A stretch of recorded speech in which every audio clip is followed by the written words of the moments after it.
मेरा नाम मीनाक्षी सिंह है गुरुजी, गोरखपुर से आना हुआ है मेरा। एक स्थिति है मेरे परिवार की। मेरे पिताजी बहुत ही सज्जन सीधे पुरुष हैं, 1 रुपए का कभी भी लोभ नहीं किया उन्होंने। बड़ी मेहनत से खून पसीने से उन्होंने अपना घर बनाया था, छोटा सा।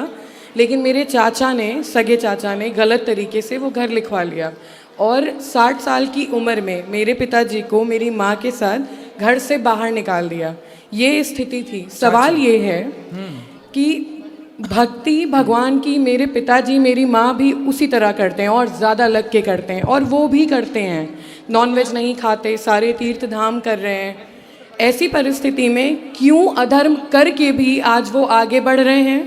शरीर में कोई रोग नहीं है, हर तरीके से आगे बढ़ रहे हैं। और मेरे माँ बाप जो शुरू से लगे हुए हैं भक्ति में, दान दक्षिणा में, आज बेघर हो के किराए के घर में रह रहे हैं और दर दर की ठोकर खा रहे हैं। ऐसा क्यों होता है गुरुजी?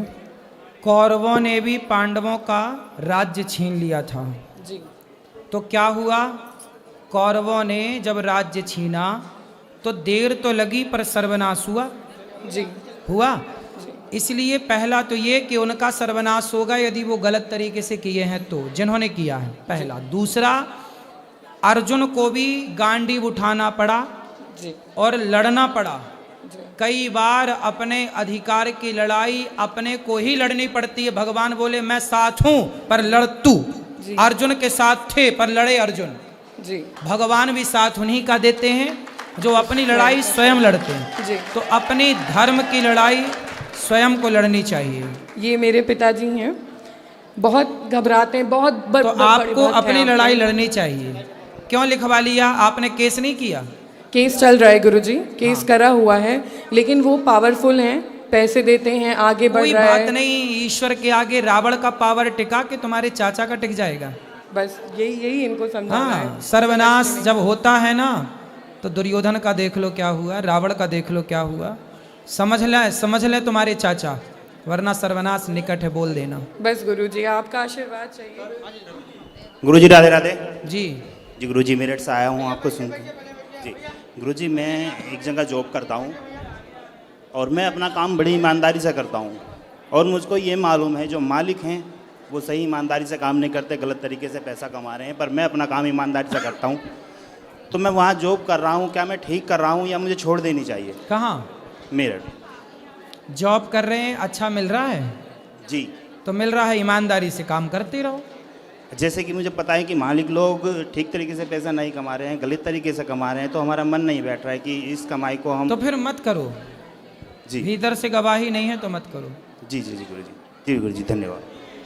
ठीक। क्या कह रहे हैं? राधे राधे गुरुजी, जय नारायण जी। गुरुजी, मेरा एक क्वेश्चन है आपसे। जोर से। मेरा एक क्वेश्चन है ये कि मतलब मेरी शादी हो चुकी है, 2 साल हो गए, और कंडीशन कुछ ऐसी आ गई कि बात डाइवोर्स तक पहुंच गई है। लेकिन पत्नी को ले आना, हमसे बात कराना।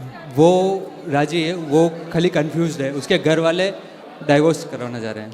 पत्नी को लाना हमारे पास। तो आप अगर कुछ संदेश दे दो उसको। तुम, क्या नाम है पत्नी का? जया जोशी। जया जोशी जी। आप अपने पति के साथ प्रेम से रहो। किसी के भड़कावे में कहने पे माँ बाप कब तक साथ देंगे? साथ हमेशा पति देता है, इतिहास साक्षी रहा है। नारी का धर्म है पति की सेवा करना। आपके माँ बाप ने दान कर दिया है, आपका कन्यादान।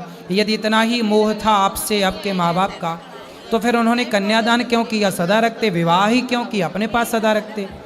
ये रिश्तेदार, ये परिवार, ये जो भड़काते हैं, ये अपना स्वार्थ लेके कार्य करते हैं। आपको निस्वार्थ भाव से पति का साथ देना।